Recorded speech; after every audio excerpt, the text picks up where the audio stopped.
Hey everybody, welcome. And this is, normally we do a craft a month, but this time we're doing one a little bit halfway through the month because we're going to be talking about Memorial Day.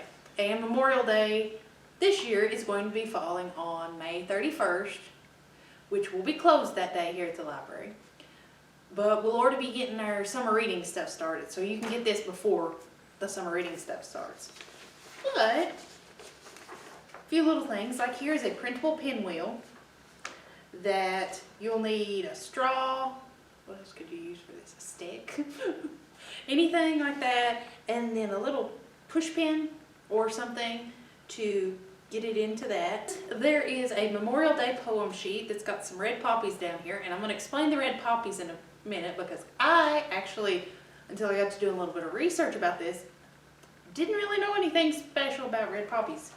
Do you, Sherilyn? Mm-mm. I didn't either.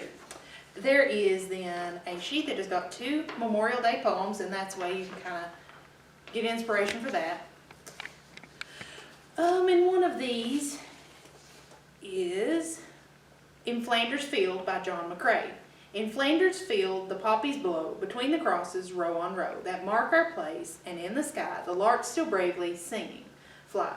Scarce heard amid the guns below, we are dead short days ago. We lived, felt dawn, saw sunset glow, loved and were loved, and now we lie in Flanders Field.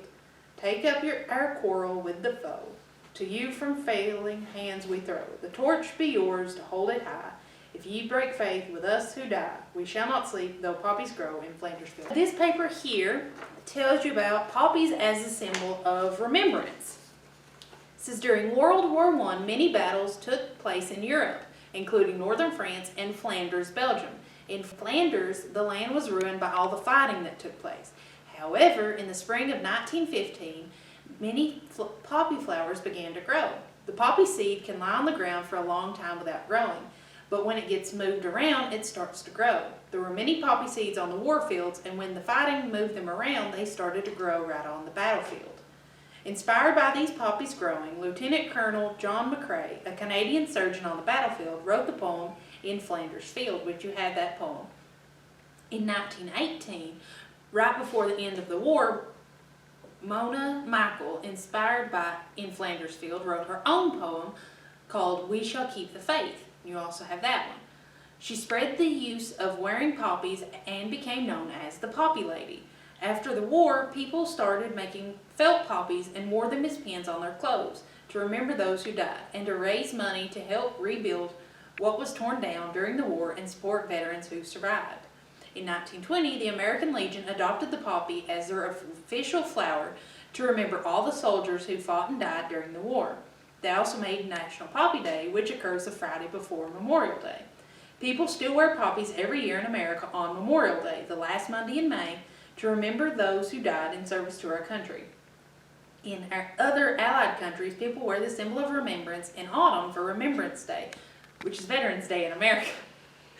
But I thought that was pretty interesting. Okay, and this is a little bit, I guess one could say off the wall, but talking about making poppies, you will get this sheet and you can use regular copy paper or tissue paper or whatever, but this part, it says you need 5 of each of these, and it was recommending red tissue paper, and then green construction paper, 5 of these circles, black construction paper, 5 of these, and green tissue paper, 5 of these little squares.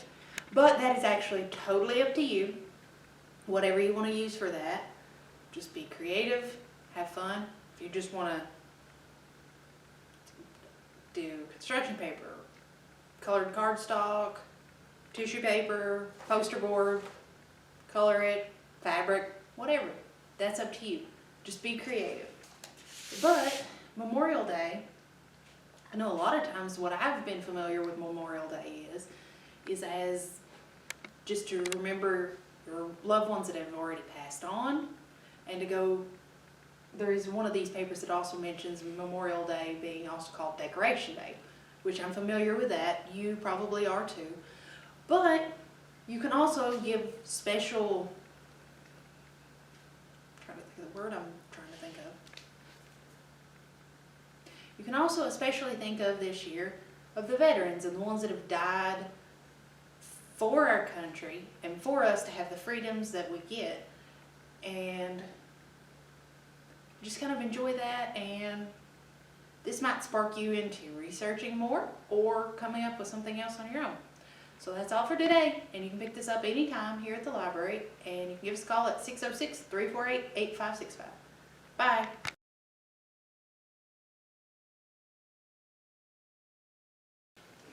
So one other craft that you'll be getting is this plate that will already be pre-painted with a couple of stripes. And it is a patriotic paper wind catcher. You'll also be getting a star. But then you also have your plate here. And this is actually, I'm trying it out just as we're doing this. I don't know how to get this, do you? Circle? Just kind of go around. Yeah.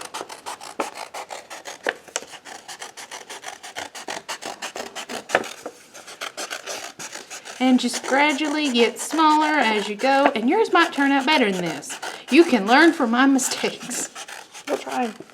Yes. And mine is not a perfect circle, but I'm trying to hurry and do this. Don't matter.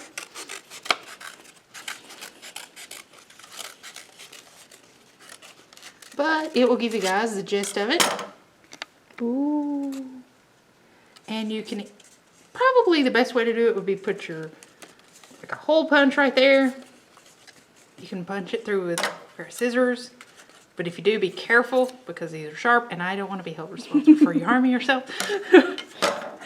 But do that, and you can put your star down here or up here, either one. And then you have got a neat little wind catcher to put out on your front porch, in your room. And it's just neat. Works good for Memorial Day and 4th of July. So, Sherilyn is showing you a nice little close-up of the craft. Ta-da! There we go. Bye.